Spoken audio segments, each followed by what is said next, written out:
Well, hello. This is David McElroy for Your Texas House in a series of interviews that we want to do to help you, the buyer or seller, better understand the opportunities in this market. I've got an old friend of mine. We've done innumerable deals together over the decades, Cliff. And Cliff, I would like you to introduce your company and tell them your skill. And we're going to help people navigate what a home inspection is, why do you need one, and how do you read one?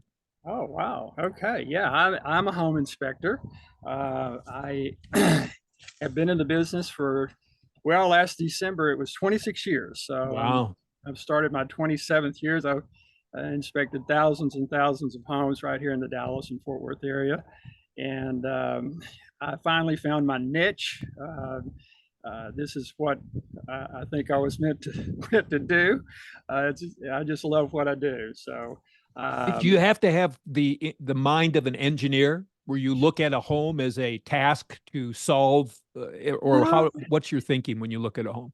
well, my background was I grew up with a dad who was a do-it-yourselfer, Mm. and I was the guy that held the flashlight or handed in the tool. We worked on our house and we worked on our cars together, and I just kind of grew up knowing how a house was built. His father was a house builder. My grandfather was, and so he knew about houses, and so he was always saying, do it yourself and save, son. So let's go do this. And so I was just always his helper whenever I was growing up. Okay, so I grew up with the idea that, well, everybody knows how to look at a house and do stuff, and I didn't realize that most people didn't have that background. Whenever I got into inspections, I'll never forget it. I went out on uh, an inspector to just see what they were doing, you know. And so he says, "Now don't say anything, just follow me." And we'll talk about it later. Okay, fine. So we went through through the inspection, and he pointed out things, and he took notes, and we went on the roof. We went. It was a crawl space, it was that sort of thing, and I just loved doing that. I was, okay, fine. And I said, okay. So he had a list of stuff, and then the buyers were there, and he explained, what he found on the inspection. And so, uh, we left the house after that, and he wrote a report and sent it to him. And I said, okay, so we have to go back and finish these things now, all the stuff that we found. And he says, oh no, we're done. I said, what? You're done? All you do is just walk around and say, well, that needs to be fixed and that needs to be fixed. That's a need fix. Write a report and that's it. And you get paid for it? Yeah, yeah, that's it. I said, I'm in. You just need to find what's wrong. Yeah. You don't really comment on what's right, other than maybe commenting the foundation seems okay, the roof seems okay, but Yeah, your job is to find what's wrong. yes. Now, there's one thing that we all have licenses from the structural. No, I started to say structural pest control. That's another license that I have for termites inspections and insects. But it's the what's our realtor down in Austin? What do you call those guys? TREC? TREC, yes, the Yeah. Texas Real Estate Commission. They are the ones that provide our SOP, our standards of practice. So to get our license, we have to know what the standards of practice are, and so we study and we pass a test in order to to get our license. Okay, so it's all of the things that we're supposed to look for in a house. Okay, and comment on them if they need to be commented on as a deficiency. Okay, so we know what our standards are. So we take these standards in our head and we go into a house and we say, well, okay, TREC says we need to look at the roofs and find these kind of deficiencies. We need to look for foundation movement. Okay, good. And we need to we need to look at the heating and air conditioning systems. There's basically these categories. It's structural categories, it's electrical categories, there's plumbing categories, there's appliance categories, and then there's other things like extra buildings on the property, or a sprinkler system, those kind of things too. Okay, so those are the things that we look at as we go out on doing the inspections. Now, when we get out there, every inspector kind of has a routine. A lot of people start on the outside, or some people start on the inside, but they all go down the list that we've been given by TREC. Okay, and then we take pictures. And when I first started this, we didn't have cameras and all that. We just had to write a report. But now we have pictures, which makes it much easier for somebody to pick up our report and look at it and understand what we're trying to say. A picture's worth literally 1,000 words on a report. So it's a lot of people think that they know what an inspection is. We get called out on things like, well, my cabinet door, doesn't close properly. Well, that's not part of the TREC inspection. So no, most of the time we don't open drawers in the kitchen, or open cabinet doors, or things like that. If there's a smudge on the interior wall on some paint or something, well, that's that would be a cosmetic issue. It's not under our guidelines to take care of what we call cosmetic issues. You're looking for material defects. Yeah, we're looking for something that's meaningful, right? And it's functional. I think it's mainly, is it functional? Okay. If a dishwasher is running and it's doing all its thing, you look inside of it, you don't see any rust on the racks in there. The soap dish comes open, the door closes, it doesn't leak. Then it's considered functional. Now, it may have a big old scratch on the door, but that would be cosmetic. Okay, so as long as that thing is doing what it's supposed to do, then we give it a check and move on to the next thing. So there's cosmetic deficiencies, and there's really mainly structural deficiencies, or operational, functional deficiencies, are the things that we're trying to find and point out to our buyers. So a buyer can probably recognize when there's a scratch. That doesn't really require skill. What your job is to find out what may be a functional problem. And I also have noticed in many reports I've looked at, you'll say, well, this looks like an area that needs someone with this credential to look at it for further investigation. You might address that. That's right. We are generalists. Okay, we're not specialists. Let's say for a foundation. Okay. We look for visual evidence that a foundation is moved. Now, primarily, that's going to be like on the bricks behind me here. If we find cracks in bricks, and they're about the width of a pencil or a pen like I'm holding here, we would really be serious on like, wow, okay, this could be foundational issues. And so then we may go to the corner of the house and look at the freeze boards that may be gapped open a little bit. Okay, so now I got two indicators. I got a crack in the bricks, and I've got freeze boards that are expanded. And then I go inside and I see a 45-degree angle of a crack in drywall over a door or a window. This house has moved, this foundation has moved a little bit. So I'm going to say, there's indications of foundation movement. Recommend a structural engineer, be consulted for further evaluation. Okay. Mm-hmm. Same thing with an air conditioner or a heating. we check, we turn it on, we leave it running for a while, and then we take temperatures. Say right now it's summertime, we take temperatures of the air coming out of the registers, the things normally in a ceiling, and then we take a temperature of the air going into the air handler to be cooled. Okay. Now we look for around 15-degree differential in that. Now the air conditioner's running. It sounds good. Fan's not noisy. But the temperature differential is, say, only 10 degrees. After we've gone through the house and we've checked these registers, and then we take a temperature of the air going in there, then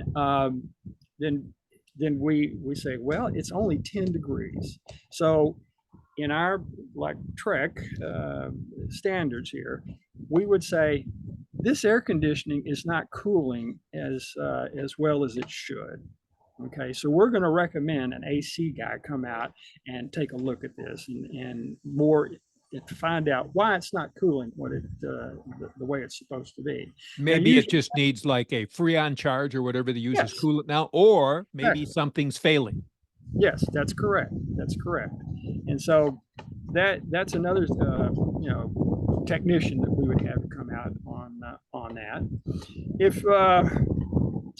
If we look in a panel of an electrical panel after we take the cover off, and we see some wiring that goes into a breaker, and around the sheathing of that wiring, it looks like it's been a little heated. Why? And so we would recommend. We're not, like I say, we're generalists. We're not specialists. In that kind of situation, we would recommend an electrician to come out behind. Do you also look for aluminum wiring? Do you still see that in the older homes? Yes. We check and yes, we check and see if it has copper or aluminum wiring. But this looks like it got overheated. Now why? Okay, so it could be the fact that the gauge of the wire was not correct for the amperage of the breaker. Okay, so that would be an issue where a breaker probably should be replaced and put in with a breaker that's required for that particular gauge of wiring. So it's visual, and which is another point that I want to tell you about, that our inspections are visual. We're not going to be drilling holes in walls or cracking things open, to look in. There's inaccessible areas of the house. In other words, we can't tell you what's behind, the bricks and and the drywall in there. There's going to be studs, wood studs in between the brick and the drywall, but we can't see what's going on behind that. Okay, but we look for evidences of stains on drywall or cracks in bricks or something that give us an indication. But we're basically visual. We don't harm or damage any property to reveal like what's inside of a wall, for example. We're not up in an attic, breaking around the insulation up there, to look what's under the insulation. I did have a but you might notice that there isn't enough insulation. There may be recommended that there should be more. Correct. Or it's unevenly distributed. I see that a lot. There'll be, some insulation that's low over here in this attic and then high over here in this attic. Well, I would say that, hey, this is an undistributed insulation in the attic on that. But we're not in there, to look what's underneath all of that. Unfortunately, if there's has been varmint infestation into an attic, normally we're not going to be able to tell that if it's only begun, because those varmints are underneath the insulation. Okay, we look for places on the outside of the house where varmints could get in, and we note that. But Sometimes, it'll be back in the back of an attic where we don't have any decking that we can walk on to get back there to it. It was an unfortunate case that I had recently where the homeowner was lived there for about a year or two, and she found out that there had been insulate or varmints in the attic there, but there was no way that I could have noted that, or any other inspector. Rats, mice, raccoons probably are the Right. most common. That's right. That's that's correct. So that's we're visual inspectors. We're generalists. You were mentioning about maybe sometimes on a new home, the cosmetic inspection is what they would call a blue tape. A lot of builders will allow a buyer to go in with what they call a blue tape. It's literally a roll of blue tape, and where they see like brush marks, on a door facing or something, that they just see it. It's cosmetic, but they take a little piece of blue tape and stick it on there, and the builder will then have the painter come in and take care of those, we call them holidays or uh-ohs or mistakes, and that's what a lot of the builders are letting the buyers. Now, there are issues with code because codes change, they're updated. Yeah. So maybe 10 years ago, the house is in code for 10 years ago, That's but correct. now it's not. Are home sellers required to bring everything up to current code? No, thank goodness. We have what we call grandfather stuff here in Texas. I understand in some states, I think in California, they are required to bring an older house up to current standards. Well, that takes a lot of money on some. Yes, it does. On some things, One of the reasons why real estate's so expensive in that state. Right. But here we have it's grandfathered. Like one of the things, okay, I can think of one right off the bat. The door between, say, the living area and the garage. Okay. Right now, building standards say that you have to have either a metal door or a solid core door, because most fires are going to start in the garage, and they want a good solid door between the living area and the garage, so that people have time to get out of the house or whatever. But in earlier days, it was okay to have a hollow core door, the same kind of doors that, let's say, you have from a hallway into a bedroom, an interior door. Okay, so this would be kind of like an exterior door from the garage into, well, let's say a laundry room. Well, we are supposed to check that as a deficiency. Now, if it's not a metal door or a solid core door. Okay, but in older houses, you're going to find that a whole lot of the time. And another thing, in new houses, there are no windows in that door from the inside to the outside. But in older houses, you will find a solid core door with a window, so you can look out of the laundry room and into the garage there. Well, they decided that, well, that's a deficiency, because fire would be able to break the window and come in. And so that's another thing that we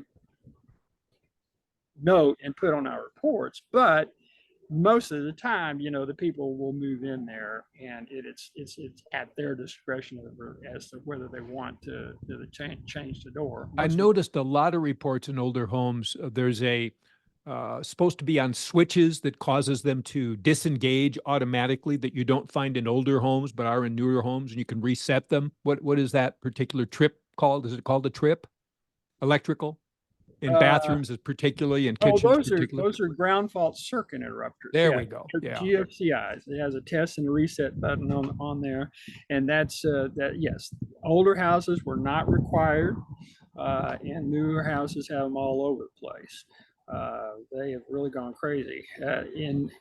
When I first got into the business there, the only place that you needed to have a GFI was basically in a kitchen. If it was near a sink. And that was because, okay, you were using an electric mixer or something there, and you had water in a basin, and you dropped the mixer into the water, then you would have water and electricity, in contact with each other, which is not ever a good idea. Right. And so they decided that, well, let's put a GFCI in there so that the GFCI would note they check the electricity in millivolts as it goes through the wiring there in the outlet, and if there's a spike in millimeters of electricity, then it'll trip it. It'll stop the electricity from going to that mixer. Just like blowing a fuse. It is a fuse. Yeah, that's pretty much what it is. Yeah.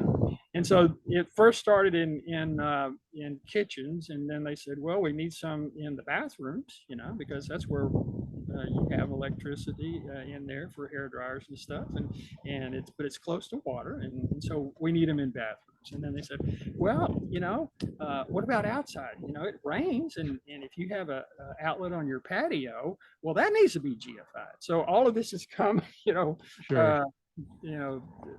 every year it seems like. In fact, I've found that most regulations come as a problem because some house burned down for that problem, or someone got electrocuted, and so they say, well, we better pass a law so that this will never happen again. And it usually has to be more than one person, right? Or unless it's someone of note, a famous person, of course, everyone's going to recognize that. So the codes that we have are a reaction to what deficient problems in the past has caused and harmed people. That's where this regulation comes from. So as you go through a house and you look at a house, it's not your job to tell them what the cost of correction would be, right? Here's the problem. If you want to know the cost, you're going to have to get whoever is an expert to come out and tell you, should you decide to cure this. Yes, that's correct. We don't keep up with the cost of repairs. There's usually more than one way to make a repair. So you may go good, better, and best on that. And it would just be your decision as to, what. And because construction doesn't come out of a mold, you're going to find nothing is perfect. Brand new homes built by quality tradespeople are not perfect. Not all wood joints come together perfectly. Not all floors are perfectly flat. Not all walls are perfectly flush. So a buyer needs to have a realistic expectation of what I think you and I would call what's really germane. What's really important is if the roof is going to leak or it's 40 years old and obviously its economic life is past, that's one thing. But if there's a shingle missing or it's got a leak because it got hit by something, whatever, that's not something to be overly concerned about replacing the whole roof. We got to be realistic with our expectations and determine what's really important, right? So we're not going to have the seller, hopefully, replace every nail that's crooked or replace every single board that didn't fit together at 90-degree angles, or redo every cabinet door that doesn't hang perfect. I mean, you could try that, probably not going to be a successful deal. So your job is to help someone decide, is there something important that's wrong that really needs to be dealt with and probably negotiated in your contract? That's right. There's no perfect house. And I'll also say there's no perfect inspection. I'm still working at it. And when I get it, that's when I quit. Well, that's a good question. So if you sent two inspectors out to look at the same house, what would be the margin of difference of opinion? Now, this is a general statement, right? So we can't say this guy is 10% worse than this guy, but it is a general spread of finding deficiencies. How close to the same deficiencies, if they follow TREC, is one inspector going to be to the next? Well, that's a great observation, a great point. There's basically three things that every inspector really needs to know how to inspect and then report on it. And they're the most expensive things. It's a foundation, it's a roof, and it's a heating and air conditioning system.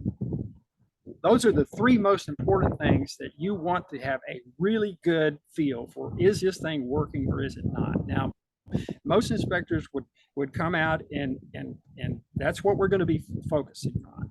Now, if there's a cracked window pane, you know, that it's just cracked up here at the top and I didn't see it, but the next guy did, you know, then he would call that out. Okay.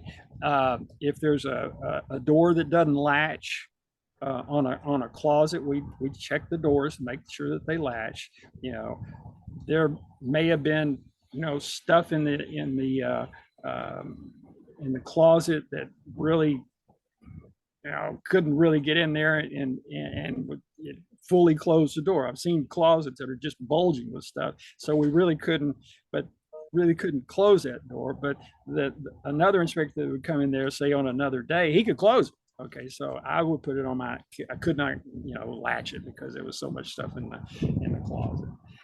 But all inspectors really are going to be focusing on those three majors. And I guess after that would be wiring and plumbing would be another broad category.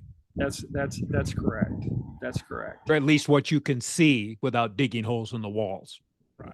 Right. And it's and things change, like okay, on let's say thermal insulated windows. Okay, double pane windows, in other words. Okay, well, for the broken seal, you want to see some fog. You know, if you see fog in between those windows, that is a day where the humidity is good, the temperature on the inside and the temperature on the outside is just right to create a fog on the inside of those windows. Okay, on the day that you do the inspection. Okay, you see them; they're there. Okay, and we would say something about that. But a week later, when you know the humidity is a lot less, and maybe you're working in the early morning in the cool, and you look at that window and it looks perfectly fine. You know, there's some things that are there today may be gone tomorrow in windows. And so my report would say, yes, I saw the, you know, thermal window panes, and I would put a little maybe X on, a little dry erase marker X on there to note that.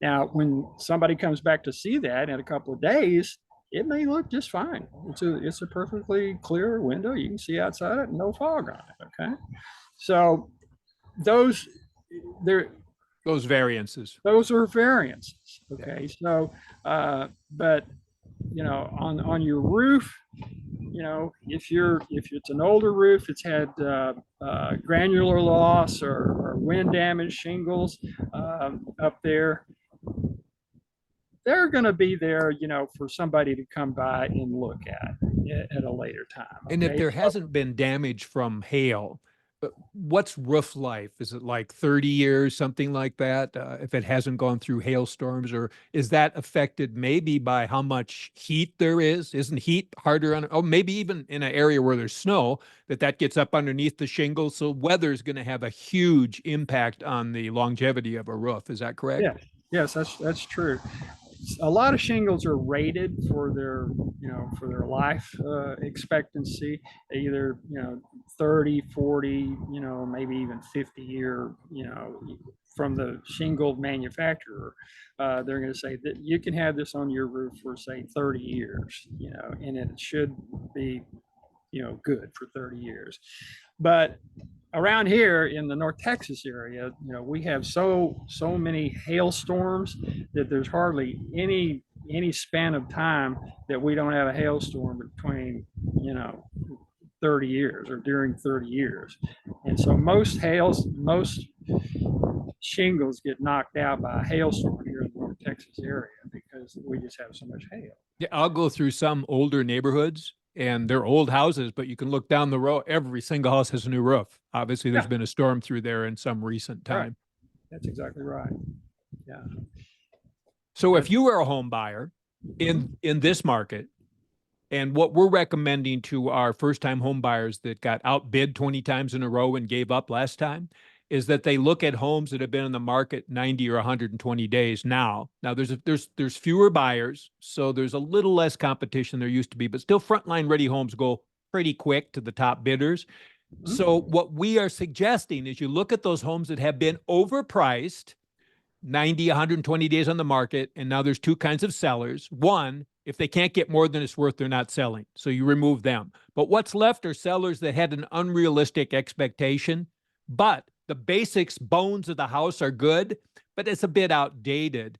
What do you think about buyers looking at those homes? Maybe the sellers finally getting a little more realistic with price. And then, of course, at inspection time, they find out, are there important things outside of the fact the carpet doesn't look nice, the paint I don't like, the drapes I don't like, the wallpaper's old, the counters I don't, those things can be fixed over time.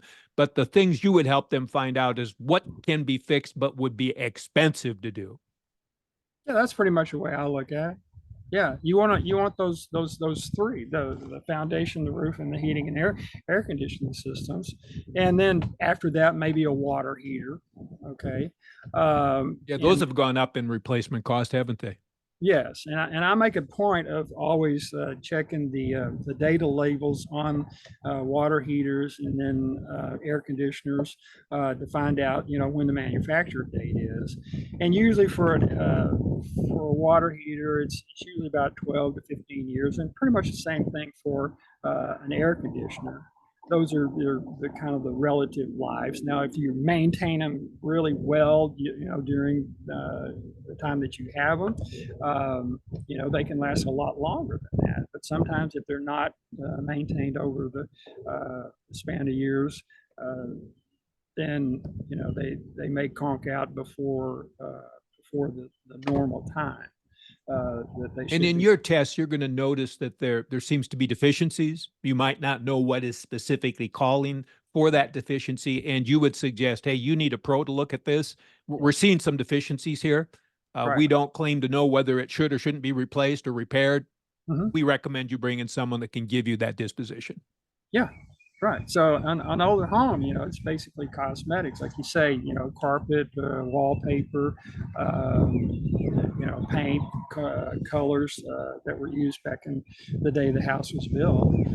Those are great. A lot of people can be handy and do a lot of that themselves after they move in. There's a lot of people that I've known that are just young kids with a lot of energy and want to do something and kind of like what my dad said, do it yourself and save, son. And that's still that's a perfect situation for people that are looking for a first home for sure. How long does it take to inspect a home? My rule of thumb is it's about an hour per 1,000 square feet. About an hour per 1,000 square feet. So if it's a 2,000 square foot home, it's going to take about 2 hours, and then it takes about an hour to write the report afterwards. Whenever, and I usually go home and write the report. I don't stay there. So let me ask you this about that. I know that some people, buyers, will follow the inspector through their entire inspection.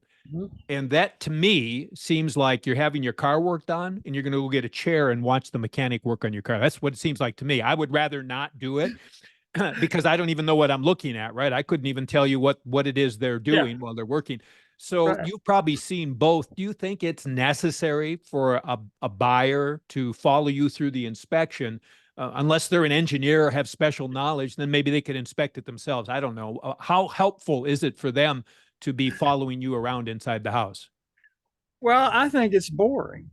Yes, it is I boring. think it would just be very boring because uh, it lets us. If you have a buyer, we want to be polite to our buyers that do Sure. want to be there, and so if they're asking questions and they're pointing out a bunch of things that they see and they want a response from me, well, I will tell them, and any other inspector would too, just that you would stop but if they get too inquisitive, I just have to say, why don't we do this?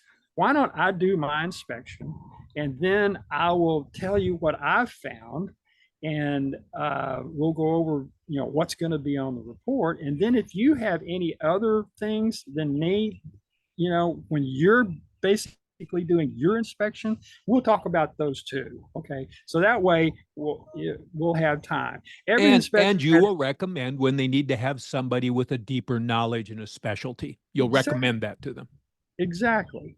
The best scenario for inspectors would be for us to have just ourselves at the house. Okay. And we'll have the whole run of the house, inside and outside. Okay. And every inspector has a routine, how they inspect the house. Okay. And mine is very, very efficient. I try to make it as least steps as possible. Mm-hmm. and I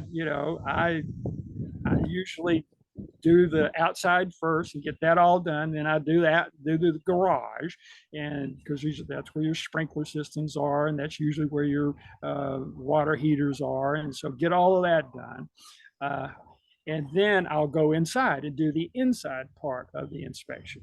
Okay. And I'm taking pictures and taking notes the whole time. Okay. So I have a routine. Now, if somebody's following me, then that kind of breaks up my routine.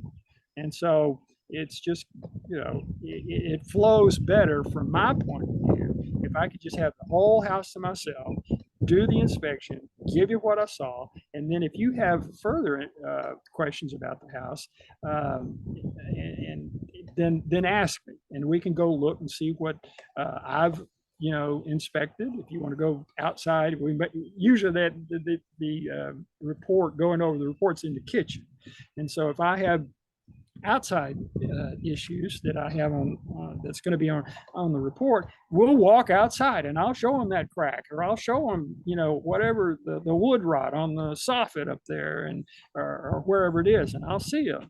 And we'll talk about it, and there it is, and that's going to be on the report. And so they see it with me together, and then they see it in a picture on the report, and they know where it is. What do you think about a seller getting a pre-sale inspection? What are your thoughts on that? Oh, I'm all for that. I am all for that. See, I've heard some sellers say, well, I could go through and fix everything he found, and then the buyer's going to find even more stuff wrong. And I think that might be a false thought. That's correct. Yeah, I just think that I've got one realtor that works for me, and he used to be in the car business. He bought used cars and sold them, but he would always have a mechanic take a look at that car, and so he would know what was wrong with the car, what needed to be fixed, and he had a choice of either fixing it himself or just saying, hey, I can give you this car at this price, but here's what I found whenever I took it over to the mechanic. And so they said, well, okay, this is a good thing for me to know this up front. And so I think it's good for a seller to have an inspector, a pre-listing inspection. I come out, or any inspector comes out, and we do our inspection. So you have a list of things, the deficiencies that we found. Well, if you can show a buyer, say, here's the report that I had, here's the receipts that I have to show that all of these things have been fixed. Well, that takes away a whole lot of questions that the buyer might have in mind. I think it's similar to having a house appraised before you try to sell it. Yes. Especially in the last 6 months, they've changed appraisal regulations that'll affect the square foot that is allowed to be used in your home. Yes. And it's going to help you price your home properly. It's not going to say, here's what it appraised on based on the theory of what it might sell for. So you can offer it above or below. That's entirely up to you, but you'll have the facts that most of your buyers are going to have when they go in to get a loan, right? Same with you. Most of your buyers are going to be going in to get a loan. If there's something profoundly wrong with the house, that will probably come up again at the appraisal, right? And then when it's mentioned, especially if it's FHA or VA, so you can't avoid dealing with these problems. And if you're getting ready to sell hundreds of thousands of dollars worth of real estate, whatever your selling price is, isn't it worth it to have an appraisal, all the things that go with that. So you're dealing with facts, have an inspection, all the things that go with that. And now you as a seller, just like staging your house, you know, if it didn't matter to make your house look nice, if you're going to get the same price for it, well, then why not just let your yard be dead and have your house look dumpy and have the dogs barking at people? All of these things together, when a buyer walks through, they feel good or they feel less good, right? And That's you right. and I both know the less good someone feels about something, the more picky they're going to be about price, and or if they're looking at multiple houses, they're going to say, well, let's buy this one instead. So one of two things happen when someone sees your house. Your house is going to convince them to buy someone else's house because the comparative value is better, right? So you can be a master of selling your neighbor's houses. You can do that. Or you can have your house be the one that looks in comparison to the same range they're looking at is, oh, this one is it. In fact, they might not even know why. It just feels good. Gosh, this guy inspected it, had it in praise. It looks nice. It feels good. Yes, we want this one. And in fact, we'll pay more for this one because I we could see not that agree this is a more good with that. seller. I just could not agree more than that. I just think it just irons out a transaction, you know, where you don't have surprises. The last thing you want, you know, as you go through the process of buying a house, is to have a big uh-oh right in the middle of things, you know, because you know a lot of times, you know, you've you know paid money to have a contract on the house there, you know, and you know, you could say, well, you know, yeah, I'm not going to buy this house, you know, and Or it's the just question what. of a repair. Let's say you can say, I'll sell it as is, and everyone sees what's wrong with it. Here's the other problem. Well, what's it going to cost me to fix that? I mean, is it going to, and it can be Yeah, thousands of dollars difference that's depending right. on the criteria and who looks at it. Oh, right. So if you That's have right. this question, that's why foundations and roofs and electrical, other than professionals, make sure typical buyer uncomfortable because they're thinking, oh my gosh, you know, when I fix Mhm. the foundation, is the roof going to crack in two? Is the house going to fall over? It's just more than a non-professional real estate person can be expected to know. So you want to take that fear away from them. The That's right. pre-inspection, pre-appraisal, staging the home properly, and then putting your marketing materials together. How many times have we seen in the used car business, this is a certified used car? So Yeah, you're not getting a danger of something, the transmission falling out, you don't know about it. No, we certified it. And yeah, should there be a problem, we certified there wasn't one. So right. in our certification, we will take care of that. That's what I think is the value of being a professional in this market. So we have a lot of fear around this market. The change from 3% to 7% has freaked out a lot of people. But I Mhm. can tell you, it's still a great market here in the DFW area. I All had right. a client, I sold a house to 5, 6 years ago in an area that's turning around. They paid 119,000. We just put it under contract in 3 days on the market, $250,000. So these Oh, young kids, because they were willing to buy in a transitional neighborhood, and there was mhm. some rough falling over homes and stuff that was a blight, but now the neighborhood's turned around and there's new builds all over in there. So if you're willing, I guess, to take some risk, right? The All right. greater the potential profit, the greater the risk. But the city of Dallas is trying to turn these neighborhoods around. And they Oh, put money absolutely. into special financing, and now there's builders building brand new homes in there, and the whole world's turning around. So there's what looks like a problem can be an opportunity if you have clarity.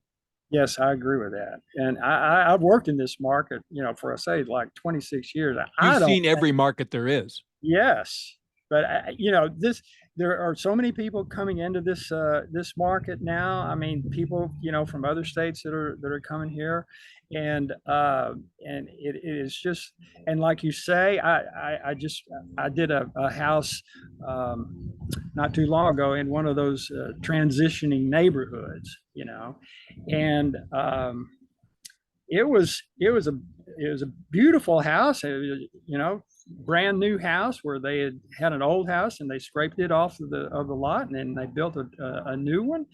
And but across the street, you know, they still had, you know, like burglar bars Yeah. on the windows, and the yards weren't all that good. But two lots down, they were building another brand new house, you know, and so yeah, and and So the question is, how far into transition is it? If it's the only new house in a blighted neighborhood, there's no way of knowing whether it will always be the only newer house in that neighborhood and nobody wants to be there. And when you try to sell yours, they'll say, I love your house, but I'm not buying it in this neighborhood. But yeah, when it's moving through transition, so maybe it's 25, 30% transitions, moving toward 50, higher probability that's going to continue, like it did in Bishop Arts, it did in right. Lower Greenville, it did in Hmm. other parts of town. That's right. They're even down there, off of Hampton Road and um the well, off of Hampton Road, right there where it crosses the Trinity River. There, forever since I've been here, that's been kind of a low uh, real estate area. It But ran down over decades. yes, it ran down over decades, and now they're putting brand new, $400,000 that are right up against the levee down there, $400,000 houses, and it's a transition. People are buying up, their lots, and they're taking the old houses off and putting new ones there. Now they might be, right next to some older houses, but the trend is basically, if you're closer to the city, the downtown of Dallas, okay, Yes. anything that's just immediately, it's only going to take you maybe 20 minutes from your house to go downtown Dallas. Those areas, like you say, the older areas that been there forever, then they're being gentrified right So there's now. plenty of opportunity at different price points. The bottoms, which is the one I described to you earlier, my client bought at 119, we sold it for 250 in 3 days. Mhm. That is one of those areas that it's obvious now to everybody. There's no mystery. When they bought it, it wasn't obvious, but it is obvious now. That's a coming area. And Yeah. then you probably have seen this too. It starts in the bottom, shall we say, and then as the bottoms get filled out and priced above what someone can afford, then they go the next community out and it starts to happen there. And they go the next, which is how we grew from Dallas all the way out to Frisco, right? It Yeah. was, people just kept moving further and further and further out because the price of land was less than it was in Dallas proper. And then Yeah. when that price goes up, they go out to Anna and they go further and further Yeah. until you're up to the border practically. Yeah. Right. I think eventually, we'll be up to the Oklahoma border. Well, There's an old saying in the building business, drive until you qualify.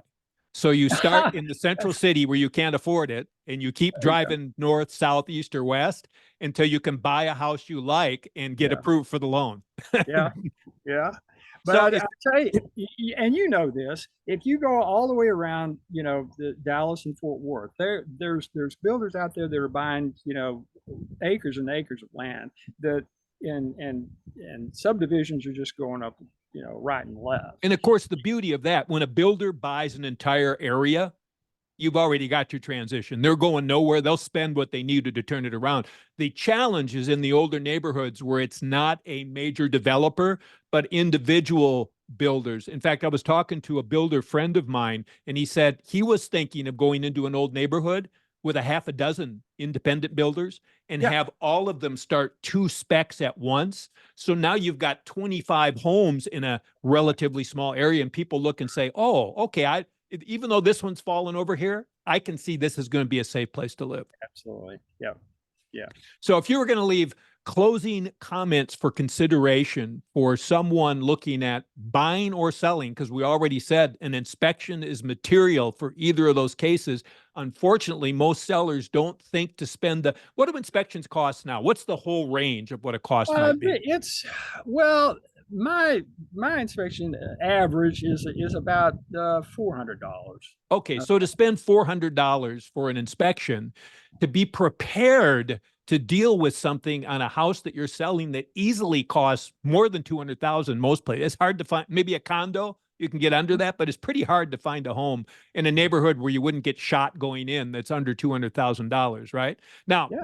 maybe if you wearing the a bulletproof vest, that might be a good investment. For those of you that are more conservative, it's maybe Yeah. worth getting an inspection before deal with the problems you're willing to disclose those problems and say, we're selling it with these problems in it at this price.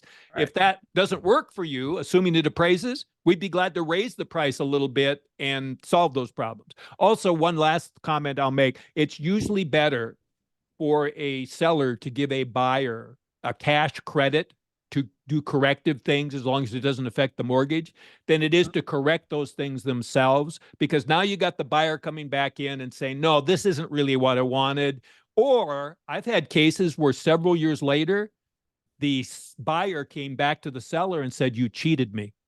No. You cheated me. You said you repaired this and I found this problem and now I'm suing you. So it's much easier to either fix it first, right? So that's not a problem. Or secondly, give them a cash consideration for whatever those things are that they think they want and come to an agreement, and then they buy it as is. Yes. So what are your closing thoughts that you want our buyers and sellers to be aware of, and how can they reach you in the DFW area so that you can help them buy or sell a house? Yeah. Okay. Another thing we haven't touched on before we leave is even on a brand new house, before Yes. you move into it, it's a good idea to have an inspector come in before the house is finished and you're ready to move into it. But before you do, and before you go to the closing table, then have an inspector come out there and take a look. And I could tell you all kinds of stuff that I've found on brand new houses. Just last week, in that neighborhood that I was telling you, it's becoming, it used to be old, and now they got new houses. Really turning around. Okay, I went up there. It's a beautiful house, beautiful lot. It's just a gorgeous house. But I did my inspection, and I found out that they didn't have any attic ventilation into the attic. Why is that important? Well, they have around the house. Usually, they have soffit vents where the air comes into the house from around the soffits, and then it goes into the attic there, and then when it's heated by the sun in the attic, it has a place to go out. Hot air rises. That's right. Where there wasn't any, like the little turbines that you see on houses, or a ridge vent up there. So without that, you've got an attic up there that's just got hot air at the top of it, and it increases the whole temperature of the whole attic, which is usually where most of these air conditioners are, which would mean more stress on the air conditioner to do its job in a very, very hot attic. Well, there wasn't any vents up there. Just got overlooked somehow? It just got overlooked. And so, I put it on the report, and they were very, very happy that they found out that, hey, we need to call this builder back and have it put attics in there. And I bet you the builder, even if they didn't say it, was probably happy. They'd much rather have the problem solved now than to have an unhappy customer after the sale. They would have probably moved in, and later on they would have found that and said, hey, what's going on here? Yeah. And I mean, I could tell you even more stories. I went into a house, where the microwave, I hit it. I was the first one to use it, and it just exploded. Big plumes of white smoke and big, electrical light in. Was it a bad unit or bad wiring behind the unit, or? The electrician had put a 220 volt in the cabinet where that was it was plugged into. So it should have been 110, 115 or whatever the standard is. But it was with 220, it exploded the whole thing. Burned it up. And I mean, it's just, yes, before even on a brand new house, have that inspected before you go in. It's stuff that you would notice after you moved in that you wish you had noted before you moved in. Of course. Because that's another time when you would have an inspection. And then there's also inspections where most builders will give you a year warranty. Yeah. And before that warranty is up, you can call an inspector to come out there and check and see how things are going there. I remember an elderly couple that bought a house, and they called me in for a home warranty or 1 year warranty on it. And went up, it had a fireplace, and I went up into the attic to check things out. And there's had a metal flue for the chimney, and it was a box for the chimney enclosure. And one whole panel of that chimney enclosure was missing. So for a whole year, the rain was falling into their attic because this panel was not up there. And I'm just going, good. You couldn't see it from the ground. You had to be either on the roof to see this. But I pulled down the attic when I went down there, and there it was, just daylight. And so they had been living there.